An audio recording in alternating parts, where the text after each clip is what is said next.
tempestade, né?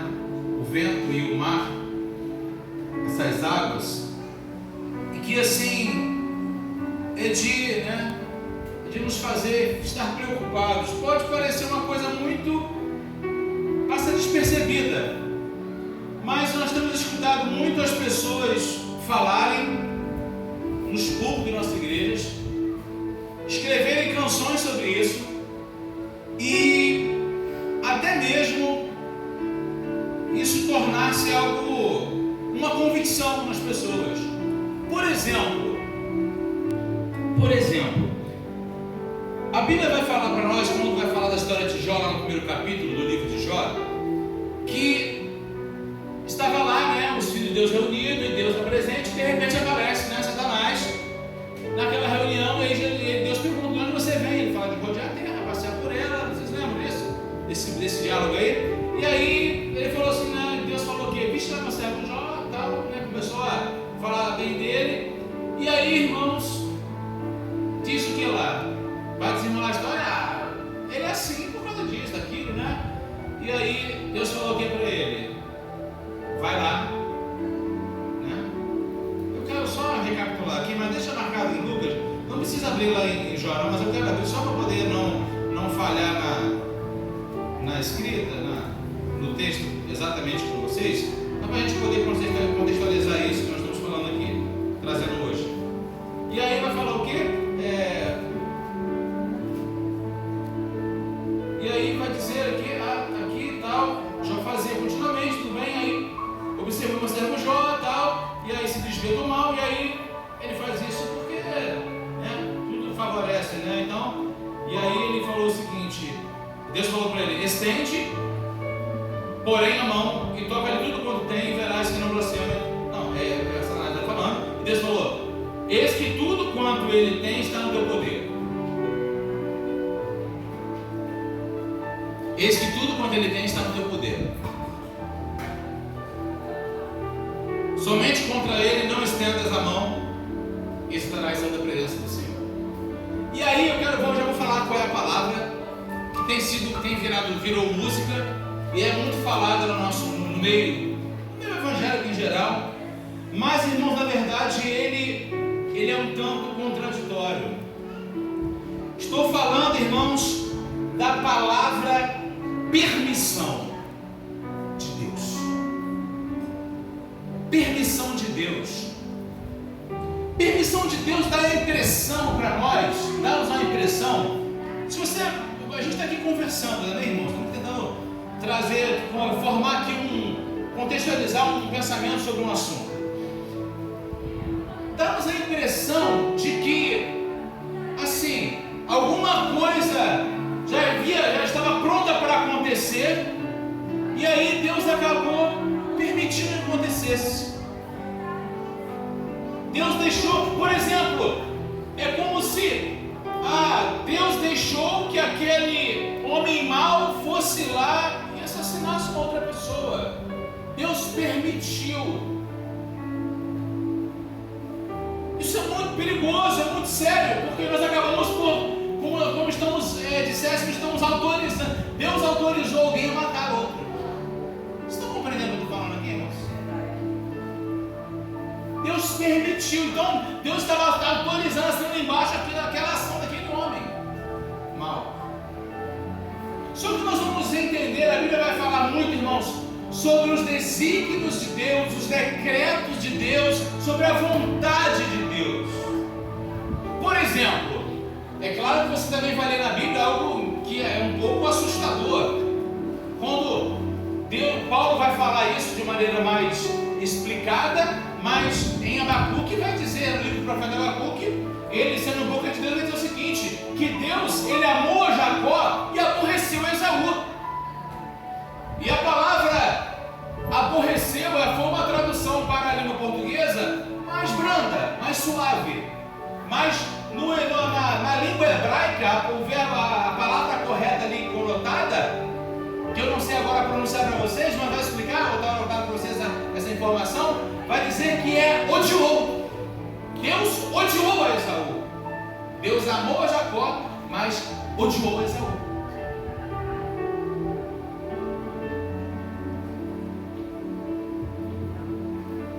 entanto disso, irmãos, a permissão de Deus parece que assim, fulano ficou doente porque Deus permitiu.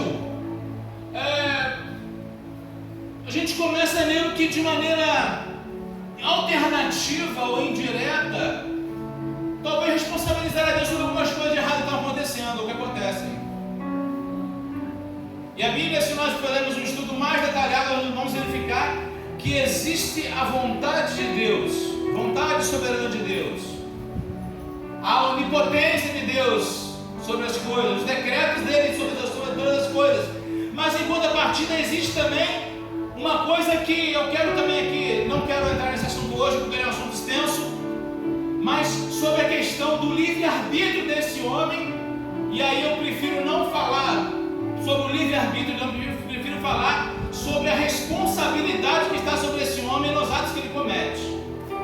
Não exatamente sobre a questão do livre-arbítrio. Tem uma doutrina muito extensa, muito minuciosa, e não pode ser compreendida de maneira... Nesse pequeno tempo que nós temos é impossível esclarecer um pouco sobre isso, até porque eu tenho aprendido que muitas coisas precisam ser primeiro desconstruídas para depois serem construídas, porque foram ensinadas de maneira muito errôneas durante muito tempo, e tudo aquilo que se fala durante muito tempo a mesma coisa acaba tornando-se uma verdade, e aquilo parece que vai ficando muito sólido, e para você dizer que aquilo não era bem aquilo, dá trabalho para te fazer.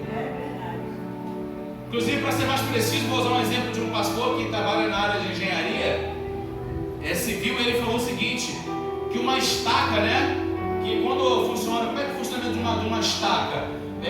O construtor ele vai batendo a estaca até que ela encontre um terreno, um solo firme. Só que quando ela vai batendo, você vai perceber que ela vai descendo ali um esforço sobre aquela ponta daquela estaca, e chega uma hora que qual é o objetivo? A estaca ela atinge o local, o seu lugar seguro, a terra firme. Mas se você olhar para a cabeça da estaca, ela ficou toda destruída.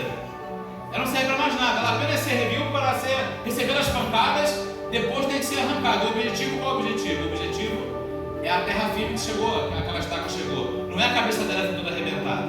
E é preciso fazer o quê? Arrancar aquilo que não serve mais. Então é mais ou menos assim. E essa questão da permissão de Deus, Deus permitiu que isso acontecesse. Deus não permitiu Satanás tocar em Jó. O texto não fala isso. Deus falou assim, deu uma ordem, vai lá e faz isso. Vamos conferir novamente para relembrar? Deus falou para ele o seguinte: tudo que ele tem está no teu poder, somente não esteja com ele a sua mão. Se Deus tiver dado permissão para Satanás, irmãos, provavelmente Deus não autoriza a Satanás a uma coisa, mas dá limites para Satanás. Aleluia. Eu quero que você entenda, irmãos, que o Deus que nós servimos, e dizemos que Ele é soberano, que Ele é Senhor, Ele dá limites, Ele dá ordens. Ele não pede ajuda, Ele não pede permissão, Ele não dá permissão, Ele dá ordens. Aleluia.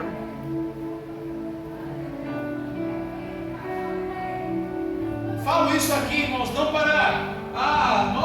você vai pensar assim, nossa, eu conheço um irmãozinho que fala isso direto, uma irmãzinha, uma pessoa que já pregou assim e tal. Eu não quero que nós aqui paremos, eu sei que isso vem logo imediatamente na nossa mente, de bate-pronto ali, ou eu lembrei da pessoa que cantou uma música que fala exatamente isso. E eu tenho escutado algumas playlists, irmãos, de músicas muito bonitas, mas aí, sabe, tá tudo muito bem, está acontecendo tudo muito bem, Deus está reinando, Deus está governando ali na letra da música, nos versos ali que sendo cantados, aí de repente já parece que no meio do caminho parece que Deus dá uma fracassada no meio do negócio, e Deus ficou fraco, incapaz e impotente. Nós tempo atrás cantamos aqui, nós falamos aqui sobre essa canção já, muito antiga já, dos irmãos ali em Nova Iguaçu, um ministério muito conhecido, do pastor, mas que o compositor foi lá e colocou o quê? Que Deus era Deus de perto e não era Deus de longe, não era Deus de longe. O texto bíblico não fala que Ele não é Deus de longe, fala que Ele é Deus de perto e também é Deus de longe. Mas aí, irmãos, eu cuidava, mas o compositor fez assim, porque a dicção da sílaba na canção não ia ficar adequada, mas ele cometeu um erro de teologia, ele acrescentou uma coisa que a Escritura não diz. E Deus não aceita que ninguém retire o texto e e nem acrescente nada ao texto, Glória a irmãos. Deus. Aleluia. É claro, irmãos, que se a gente for conversar aqui aprofundadamente, nós gastaremos aqui semanas falando sobre isso, que a Bíblia hoje que está nas tuas mãos, que você lê, irmãos, você sabe que ela vem, a gente fala assim, quando você fala assim, a tradução é dos melhores textos originais, do grego e do hebraico. Irmãos, ela passou por por vários escribas, né? Você sabe que era escrito, né, em peles de animais, né? E aí quando, né, eles vão lá e copiavam para um outro, até chegar ao papiro, né, irmãos, e eu chegar na folha de papel, a celulose que você conhece, e ficar impressa. Mas nesse reescrever os textos, irmãos, cada escritor começou ali muitas vezes a simplificar o texto, a facilitar o texto. Isso é um outro assunto mais distante aí, que assunto que é pouco a gente fala. Não está falando em pouco tempo. Eu não estou falando que a palavra de Deus foi validada, não, presta atenção, irmãos. Mas a gente precisa tomar cuidado para não, acima de tudo isso, tirar de Deus a sua supremacia, o seu poder. E novamente o texto de Jó vai falar o que para nós? Vai falar que ele foi lá, Satanás foi lá e fez a roça que tinha que fazer, com limites dados por Deus, e aí depois voltou de novo, né? Teve de novo assim uma outra reunião, ele apareceu e o Senhor novamente fala bem de Jó, testemunha acerca dele. E aconteceu o que, irmãos? Ele falou, Satanás vai lá e fala, não, pele por pele, nele e tal, e o Senhor falou para ele lá, estende, porém, a sua mão, né? E falou que então, o Senhor falou para ele, eis que ele está em teu poder, mas pouco ali a vida. Irmãos, Deus, você pode até falar, pastor, se eu for procurar o dicionário, eu vou ler a tradução, o significado vai ser semelhante. Irmãos, permissão conota muita impotência. Por exemplo, é como alguém vai imaginar, por exemplo, na história de Jonas, é o mesmo Jonas. Deus falou aqui para Jonas, vai para a cidade de Tarsis, que eu quero que você pregue juízo contra ela. E aí o que Jonas fez? Não, eu não vou para Tarsis. Eu vou para Nínive, eu vou para Tarsis. Pego um barco e vou para Tarsis. E aí a gente pode dizer assim, irmãos, alguém pode falar no pregando e dizer, irmãos, Deus permitiu que Jonas fosse para Tarsis e não para Nínive. Isso não é verdade. Jonas cometeu desobediência contra Deus. Deus deu uma direção para ele e foi para outra. Eis aí o X da questão. Mas como pode, pastor, um Deus que é soberano, que governa, que dá ordens, mas que ao mesmo tempo o homem acaba às vezes tomando algumas decisões, às vezes momentaneamente contrárias àquilo que ele determinou? E aí a gente vai entender que isso vai estar relacionado, irmãos, naquilo que existe a soberania de Deus sobre todas as coisas, mas vai existir a responsabilidade humana nas coisas que ele faz, que ele realiza. Outro exemplo, Deus falou assim, Abraão, você vai ter um filho e a sua semente vai ser como as estrelas do céu e as areias da praia. Fique fechado isso, é aliança, é pacto que eu faço com você, Abraão. Você e Sara, sua mulher, vão gerar descendência, tá bom? Aí o que Sara faz? Vai lá e pega a Agar, uma criada da casa, e fala assim, Abraão, vai cá, deita-se, como eu sou uma mulher estéril, deita-se com a Agar, e ela vai gerar um filho e vai ser bênção. Aí você vai dizer assim, pastor, Deus foi lá e permitiu, porque tudo que acontece debaixo do céu, porque não cai uma folha da árvore se Deus não permitir. Alguém diz que isso está na Bíblia, né? Isso não está na Bíblia, irmãos. Dizer que Deus permite que não existe uma folha que cai, que Deus não permita, isso não está na Bíblia, ok? Isso é uma contextualização de uma coisa que você acredita. Para o Corão? Então, meus amados, para a gente conseguir entender que Deus, então, qual foi o caminho? Errou Abraão e errou Sara. Não era para fazer isso. E hoje a gente sabe a consequência disso que eles fizeram lá. Amém?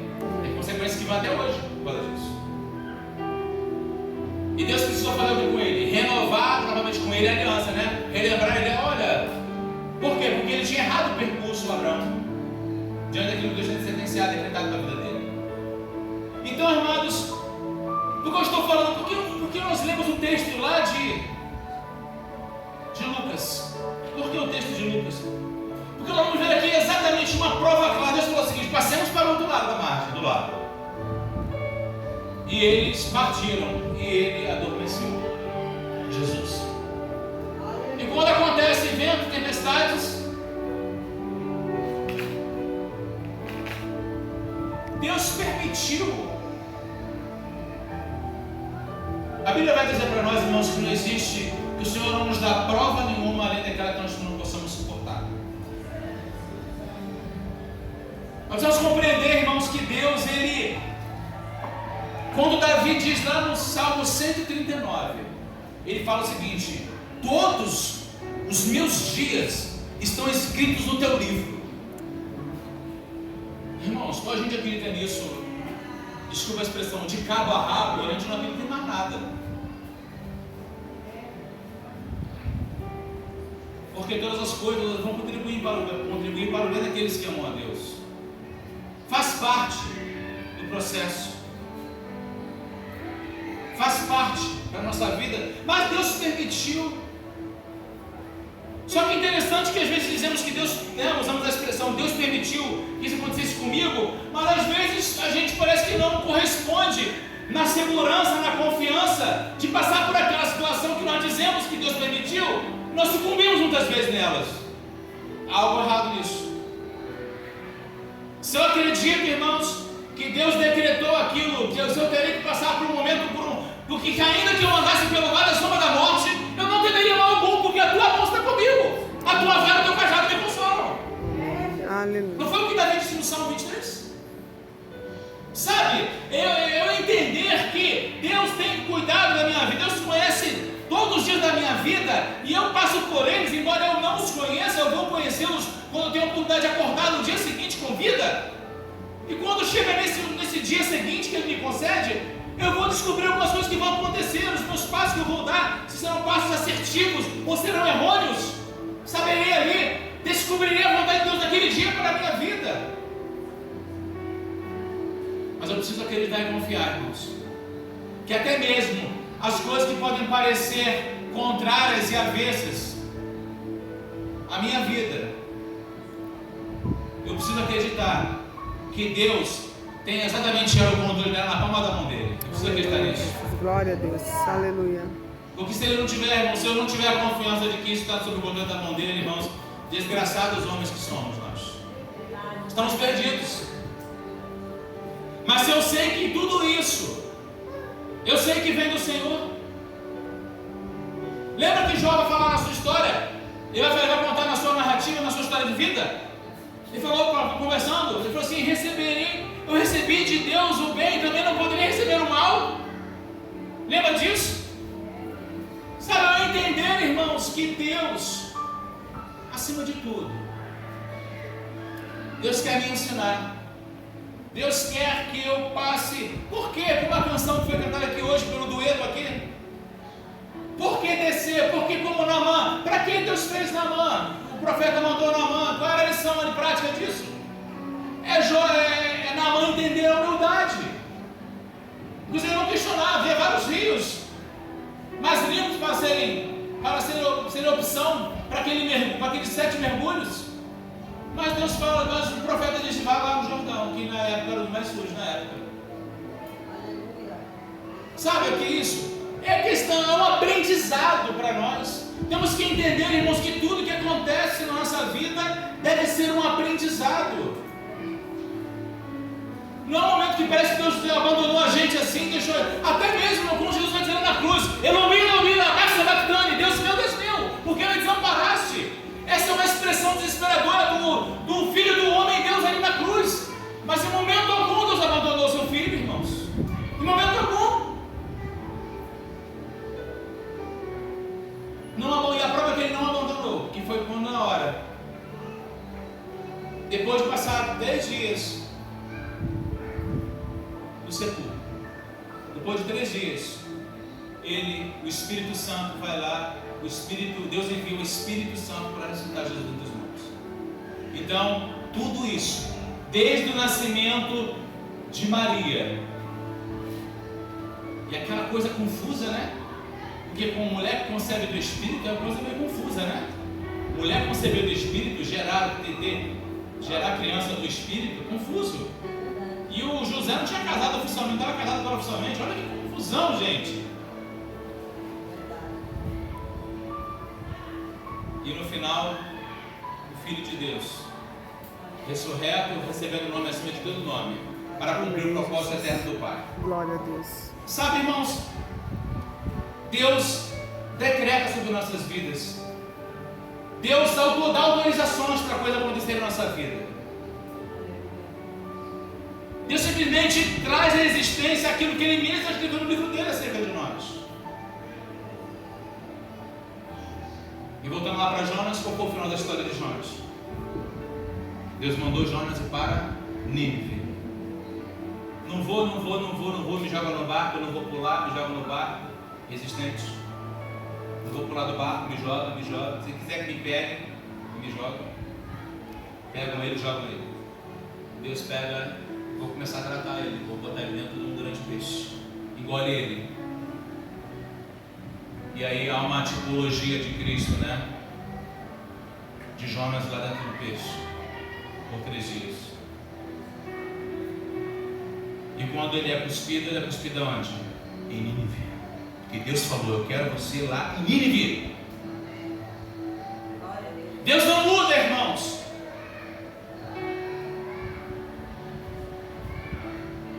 Deus não muda. A Bíblia diz que Deus é um Deus que não muda. Se Deus determinou uma ordem para você, você fala, pastor, mas espera aí, eu quero mostrar para o senhor um texto. Tem um texto que fala que Deus ia destruir Sodoma e Gomorra. E aí Abraão começou a interceder, porque lá havia Ló, a família de Ló lá. E Deus pegou e decidiu, mas Deus decidiu livrar a família de Ló. Não é isso que o texto quer ensinar para a gente. Deus está querendo ensinar a intercessão do servo de Deus por alguém. É isso que eu estou ensinando nesse texto. Deus não está ensinando que Deus mudou de ideia, que um homem natural conseguiu convencer a Deus a mudar de ideia. Não é isso. Só que a gente quer enxergar isso. Por que nós queremos enxergar, irmão? Porque nós queremos muitas vezes, sem percebermos, irmãos, existe uma teologia, uma expressão chamada antropocentrismo, ou seja, o homem no centro. Enquanto na verdade, irmão, temos que ter Deus no centro, teocentrismo. Deus está no centro. Deus é a pessoa principal. No nosso coração, quem tem que reinar sentado no trono do nosso coração, nós somos nós. Deus tem que sentar no trono do nosso coração para governar a nossa vida. Amém. Dar as direções que precisamos. Aleluia. E o antropocentrismo faz isso. Faz dizer, não, mas pastor, tem mais alguém? Lembra de Jacó? Jacó lutou com Deus. E Jacó conseguiu vencer o anjo. Eu não sei onde você está vendo isso no texto. O anjo toca na coxa de Jacó fica manco por resto da vida, gente. E foi um homem que venceu Jacó, venceu o anjo. Jacó que venceu o anjo. Fala que ele é um homem que lutou com o texto de Israel significa lutar com Deus. Ele lutou com Deus. Mas quem foi tocado ali não foi o anjo, foi ele. E esse Senhor, irmãos, que está no texto que nós lemos de Lucas, ele vai falar o seguinte, quero concluir. Ele vai falar o quê? Mestre, estamos perecendo, mas a gente precisa lembrar de que ele deu uma ordem, ele falou assim, passemos para o outro lado do lago. Vamos chegar à outra margem do lago. Só que as coisas vão acontecer.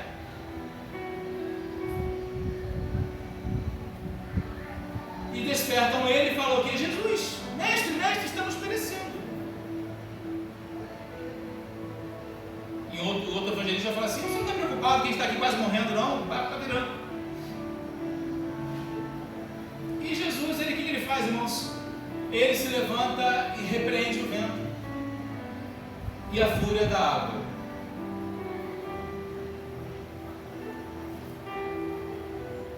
E se você estudar um pouquinho mais a fundo sobre esse texto, sobre a questão da geografia desse texto aqui, onde aconteceu, há uma questão geográfica e climática que existem possibilidades. É possível que ser comum naquela região acontecer situações como essa de tempo em tempo ali. Irmãos, entenda uma coisa. Quando você vê aquele vulcão entrando em erupção, quando você vê aquelas imensas geleiras nos polos do planeta, está descongelando. Parece que, sabe, Deus está perdendo o controle daquilo, porque o homem está fazendo muita coisa, né? E está destruindo, né, o equilíbrio do meio ambiente e está derretendo as geleiras. E coitado, né? Aquilo que Deus estabeleceu lá está sendo destruído pelo homem e, sabe, Deus está ficando meio perdido, não está sabendo o que ele vai fazer com esse negócio todo. Isso é o que a gente pensa. Isso é o que a gente pensa. Até mesmo as ações humanas, irmãos, entenda uma coisa: Deus nunca é pego de surpresa. Aleluia. Você entende isso? Glória a Deus. Deus não fala assim, Deus já é pego de surpresa. Quem é pego de surpresa somos nós. Amém. Que fulano morreu? Que isso? Estava com ele começando a dar risada. Não acredito e tal. Nossa, tem que ir para o hospital. Passando mal, me dá um pouco d'água com açúcar. Somos nós que ficamos assim, irmãos. A Bíblia diz que Deus, em Deus, irmãos, o apóstolo vai dizer que Deus, Ele está no seu estado ali, reinando sobre o trono, estável. Não existe sombra de variação. Sabe o que é sombra de variação? Para você poder entender mais ou menos um pouquinho. Pico de luz, quando a luz fica forte, fica fraca, ela fica, tem aquelas mudanças. É mais ou menos isso. Deus não fica oscilando no seu poder e na sua autoridade. É permanente. Aleluia. Glória a Deus. Os variáveis somos nós, irmãos. Não Deus. Quem é esse? Que até... E eles admirados disseram que quem é esse? Que até os ventos e as ondas repreende e ele obedece. Glória a Deus. É desse Deus, irmãos, que nós temos que seguir e prosseguir em conhecê-lo. É nessa experiência saber, como o texto dos profetas Isaías vai dizer lá, que se nós passarmos pelas águas, elas não vão submergir, pelo fogo, a chama do fogo não arderá no nosso corpo. Que coisa fantástica, irmãos, ver a história no livro do profeta Daniel, quando aqueles 3 rapazes decidiram no seu coração, falaram: não, nós temos um princípio. Se aqui nessa terra estranha que estamos, fomos comissionados para seguir uma formação para assumirmos governos, está dizendo que nós temos que nos prostrar a uma estátua construída por homem. Nós não aprendemos esse princípio, somente nos prostraremos ao Senhor Deus, só Ele adoraremos. E fique sabendo, olha só, não vamos nos prostrar, avise lá para a autoridade maior, que nós não vamos nos prostrar. E se Deus, que o Deus que nós servimos, se Ele quiser nos livrar, nos livrará. Gente, eles estavam dispostos, se fossem os crentes de João, assim: Senhor, não me deixa morrer não, senão Tu não é Deus na minha vida. Eu estou falando alguma coisa louca aqui entre vós? Ou é mais ou menos assim que as pessoas pensam? Mas como é que ele fez isso? É por causa disso, eu perdi isso, eu perdi aquilo. Então eu vou abandonar a fé, eu vou para o mundão, eu vou beber, fumar, eu vou fazer tudo aquilo que a carne gosta. Vai bobinho, vai bobinho. No fundo era isso que estava fazendo, estava sendo coberto. No fundo era isso. Porque se aproximou de Deus, mas não conheceu Deus. Meu Deus. Quis se aproximar de Deus. Irmãos, é um texto profundo. E quero falar em outra ocasião para vocês. Um texto que o apóstolo vai falar o seguinte: que as pessoas estão sempre aprendendo, mas nunca chegam ao pleno conhecimento da verdade. Sabe o que é isso? Porque teve o seu entendimento cauterizado para não compreender nada, para ficar tudo confuso. Não consegue compreender a onipotência de Deus, não consegue compreender os decretos, a providência divina na vida do homem, não consegue compreender isso. Só consegue enxergar Deus na bonança, não consegue enxergar Deus na desgraça.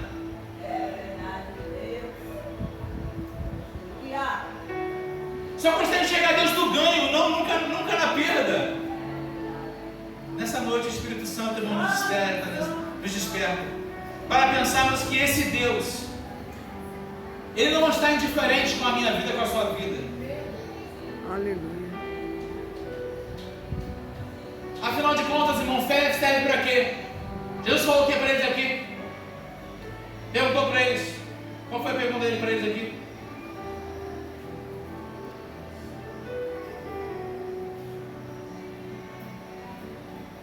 Desperta eles. Jesus fala para eles: cadê a fé de vocês? O outro evangelista fala: vocês não têm fé? Para que serve fé, irmãos? Paulo disse que a fé é um escudo, né? Para proteger contra os dados inflamados do maligno. Gente, tudo tem um propósito, tudo tem um significado. Quando vê a oposição, o que a gente faz? A gente abre o peito e recebe a oposição, e é atingido e pronto. E fala: ah, Deus permitiu eu ser atingido. Cadê minha fé? Cadê meu combate? Cadê minha defesa? Eu não reajo, eu apenas sou impactado e pronto, acabou. Sou atingido, me deixe ser atingido, não luto nem um pouquinho.